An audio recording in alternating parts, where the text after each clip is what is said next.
This current generation has brought with it a lot of things, but one game genre that has really taken over is that of open world games. It seems like every game is touting their new game as open world or how big their game is, and I can always appreciate a new exciting IP that is also open world, and that's exactly what Experiment 101 and THQ Nordic are putting out with Biomutant, a brand new open world action adventure game. Now, it's hard not to get at least interested in Biomutant right away when you look at the main character. You're playing as a raccoon-like creature wielding a sword, having a gun, killing mutated animals. Okay, at the very least, you have to give them points for originality and creativity. But outside of its captivating exterior, what you'll also notice is that there is a pretty incredible amount of depth to this game as well. So with this video, we'll be talking all about Biomutant and what we know about the game so far. Let me first read you Experiment 101 and THQ Nordic's exact description of the game. Quote, Biomutant is an open-world post-apocalyptic kung fu fable RPG with a unique martial arts-styled combat system, allowing you to mix melee, shooting, and mutant ability action. Pretty interesting foundation for a game to say the least. Now, off the top of this video, I mentioned the game was being developed by Experiment 101, and you're probably thinking, I've never heard of that studio. Well, that's because the studio formed pretty recently to develop this game.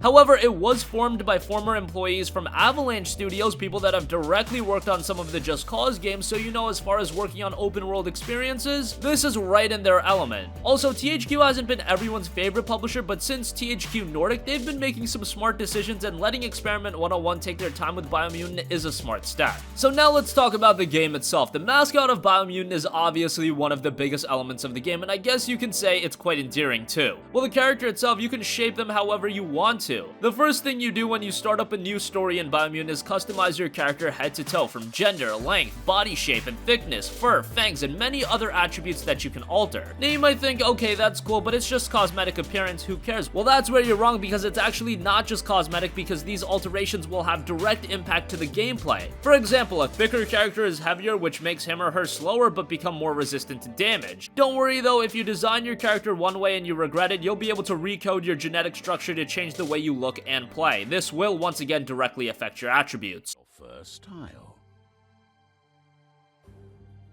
Pick your main color. Choose your detail color. Good choice. Bill met Bob. Joe doubt I built Jody. Define your genetic structure.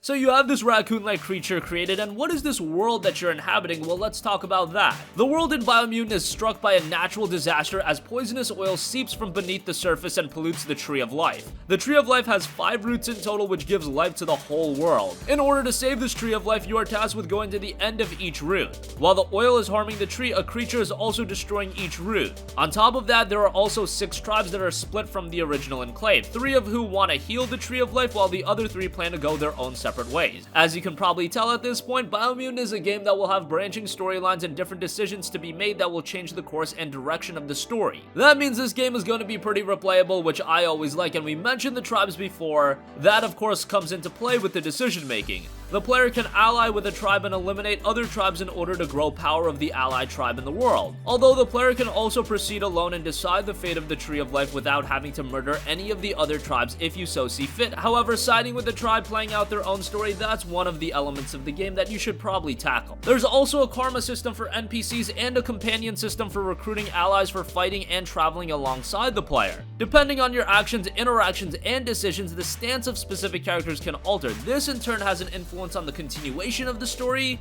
as the dialogue and quest lines will be changed depending on the actions and decisions that you make. The actual game structure is pretty simple. The game itself will play out in a mission-based format. There will be characters that give you quests that are tied to a specific area. The more the player interacts with the area-specific character, the wider that area becomes to the player. This open world is obviously a big part of Biomutant, and you'll be able to explore that open world entirely in different ways. You can go on foot, there are mechs to take you around, jet skis, air balloons, balloons or area unique mount, and variety of the world is very high too. Dying wildlands, tunnels, bunker networks of the underworld, mountains, the archipelago. There are a lot of areas to discover and explore, and just by looking at the early gameplay, all of the elements of the world seem to be crafted with a huge attention to detail, as it all is shaping up to be very good. Hopefully they can translate that to the entire game and not just the pieces of gameplay they decided to show us. But the gameplay we've seen thus far, the set pieces, and the entire world has looked very, very promising.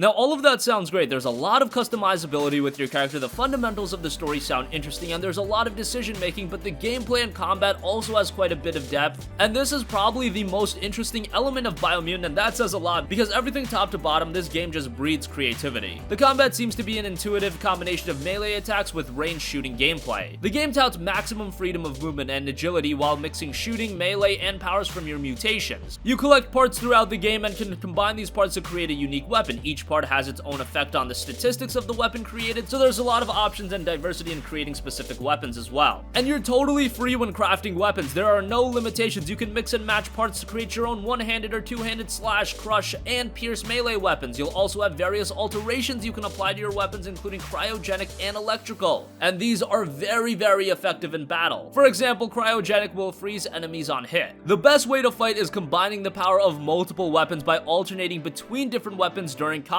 This is going to allow you to take advantage of multiple status effects and allow you to take advantage of those modifications that I mentioned earlier. However, it's not just weapons. You'll have characters that craft cool stuff for you, like bionic wings, a jump pack, and even let you modify your automaton, the Scrap Toy Sidekick. Your character is also going to be able to be directly strengthened. You'll obviously level up, and you can also use level up points to strengthen your attributes and unlock new attack combos. Speaking to specific characters in the world can also grant you access to specific moves tied to that character. Most moves are tied based on the weapon you are using, so bear that in mind. The idea of the combat is to always make it fresh and engaging and never get even a bit redundant.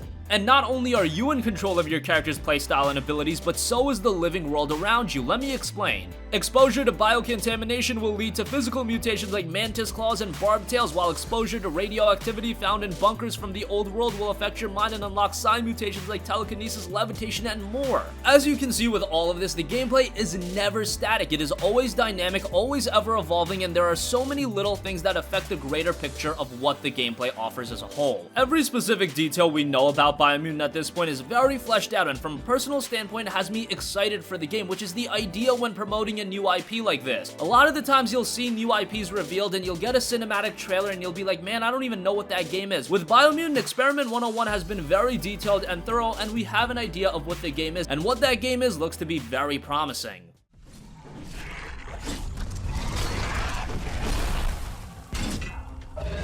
Your Melee Super Wushu is ready to go.